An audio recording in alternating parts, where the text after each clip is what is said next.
ശബരിമലയിൽ ഇരുട്ടിൻ്റെ മറവിൽ പോലീസ് സഹായത്തോടെ 2 യുവതികളെ സന്നിധാനത്ത് എത്തിച്ചവർ രഹ്ന ഫാത്തിമയ്ക്കും ബിന്ദു അമ്മിണിക്കും കനകദുർഗയ്ക്കും മല ചവിട്ടാൻ വഴിയൊരുക്കിയവ, പോലീസിനെ ഉപയോഗിച്ച് ഇരുമുടിക്കെട്ട് വലിച്ചെറിഞ്ഞവർ, നാമജപ പന്തൽ തല്ലിത്തകർത്തവർ, ഭക്തർക്ക് നേരെ ലാത്തി വീശിയവർ, അവരുടെ വാഹനങ്ങൾ അടിച്ച് പൊട്ടിച്ചവ, അയ്യപ്പ വിഗ്രഹത്തിന് മുന്നിൽ തൊഴാതെ നിന്നവർ, തീർത്ഥം സാനിറ്റൈസാക്കിയവർ, ഇവരാണ് ഇപ്പോൾ വിശ്വാസം അതിൻ്റെ പേര് പറഞ്ഞ് വിശ്വാസികൾക്ക് ഒപ്പമാണ് എന്ന് ആവർത്തിച്ച് വ്യക്തമാക്കുന്നത്. CPM സംസ്ഥാന സെക്രട്ടറി MV ഗോവിന്ദൻ്റെ ഈയൊരു പരാമർശം, ഈയൊരു പ്രസ്താവന, അതിന് പിന്നിലുള്ള അജണ്ട എന്താണ്, ചേതോവികാരം എന്താണ്?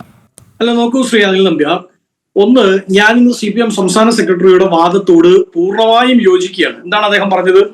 അദ്ദേഹം പറഞ്ഞത് അവസരോചിതമായ വിശ്വാസത്തെ എടുത്തുപയോഗിക്കുകയും അതിനെ ചില സമയങ്ങളിൽ തള്ളിക്കളയുകയും മറ്റു ചില സമയങ്ങളിൽ ഉപയോഗിക്കുകയും ചെയ്യുന്ന, അതായത് മാർക്കറ്റൈസ് ചെയ്യുക, അതിനൊരു പ്രൊഡക്റ്റ് വൽക്കരിക്കുന്നവരാരാണോ അവരാണ് വർഗീയവാദികൾ. ശരിയാണെന്നേ. ആ പണി കേരളത്തിൽ ചെയ്യുന്നത് CPM ആണ് എന്ന് മാത്രം. അതുകൊണ്ട് CPM ആണ് കേരളത്തിലെ 1-ാം നമ്പർ വർഗീയവാദി എന്ന് പറയേണ്ടതായി വരും. കാരണം ഒന്ന്, കഴിഞ്ഞ തെരഞ്ഞെടുപ്പിന്റെ സമയത്ത് ഇവർക്ക് തോന്നി, ഇവർ നടത്തിയ ഒരു സ്റ്റഡിയിൽ അല്ലെങ്കിൽ ഇവരുടെ ഈ പറയുന്ന സംവിധാനങ്ങൾ വെച്ചുള്ള പഠനത്തിൽ ഇവർക്ക് തോന്നി, തൽക്കാലം അയ്യപ്പ ഭക്തരെ എല്ലാം അങ്ങ് വേദനിപ്പിച്ചു കളഞ്ഞേക്കാം, അതാണ് തൽക്കാലം വോട്ട് കിട്ടാനുള്ള നല്ല മാർഗം, തങ്ങൾ വലിയ മതേതരവാദികളാണെന്നും അതിനോടൊപ്പം തന്നെ നവോത്ഥാന കേരളത്തിൽ അയ്യങ്കാളിക്കൊപ്പം, ശ്രീനാരായണ ഗുരുദേവനൊപ്പം, ചാവറയച്ചനൊപ്പം, അങ്ങനെ തുടങ്ങി ഒരു ഡസൻ നേതാക്കൾക്കൊപ്പം നാളുകളിൽ കുട്ടികൾ പഠിക്കുമ്പോൾ പിണറായി വിജയൻ എന്നൊരു പേര് കൂടിയൊക്കെ പഠിച്ചോട്ടെ എന്ന് കരുതിയാണ് അയ്യപ്പന്റെ മെക്കിട്ട് കയറാൻ ഇവർ പോയത്. അങ്ങനെ പറഞ്ഞേ മതിയാവുകയുള്ളൂ. അതായത് സുപ്രീം കോടതിയിൽ നിന്നൊരു വിധി ഉണ്ടാകുന്നു. ആ വിധിക്ക് പിന്നിൽ ആരാണ് എന്നത് നമുക്ക് അടുത്ത ഘട്ടത്തിൽ ചർച്ച ചെയ്യാം. പക്ഷേ സുപ്രീം കോടതിയിൽ നിന്നൊരു വിധി ഉണ്ടായി. അങ്ങനെ എല്ലാ വിധികളും സംസ്ഥാന സർക്കാർ നടപ്പിലാക്കിയിട്ടുണ്ടോ? സുപ്രീം കോടതിയുടെ വിവിധ വിധികൾ, 7ഓളം വിധികൾ ഇപ്പോഴും പെൻഡിംഗ് ആണ്. കോടതി അലക്ഷ്യത്തിലേക്ക് നീങ്ങുകയാണ്, സർക്കാർ നടപ്പിലാക്കിയില്ല എന്ന് പറഞ്ഞു. എന്നാൽ സുപ്രീം കോടതി ഒരു സജസ്റ്റീവായ വിധി പറയുന്നു. ആ വിധിക്ക് സംസ്ഥാന സർക്കാരിന് അപ്പീൽ പോകാം, വിവിധ ഓഫറിങ്സ് ഉണ്ടായിരുന്നു.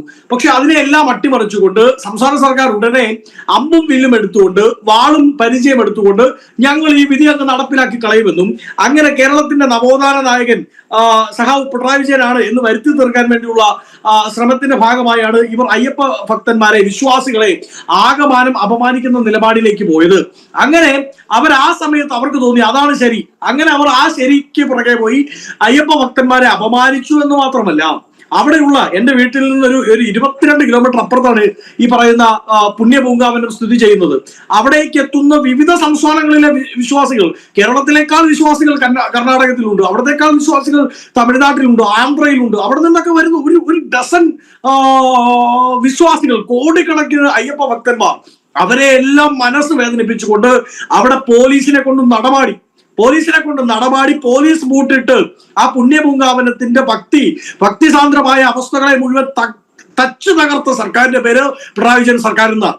അവിടെ ഇവർ പ്രതിഷേധക്കാർക്ക് നേരെ മാത്രമല്ല കേട്ടോ, കോൺഗ്രസ് പ്രതിഷേധമുണ്ടായിരുന്നു, അവിടെ BJPയുടെ പ്രതിഷേധമുണ്ടായിരുന്നു, വിവിധ സംഘടനകളുടെ പ്രതിഷേധമുണ്ടായിരുന്നു. പ്രതിഷേധക്കാരുടെ നേരെ മാത്രമല്ല പോലീസ് ബൂട്ടിന്റെ ചൂടറിഞ്ഞത്.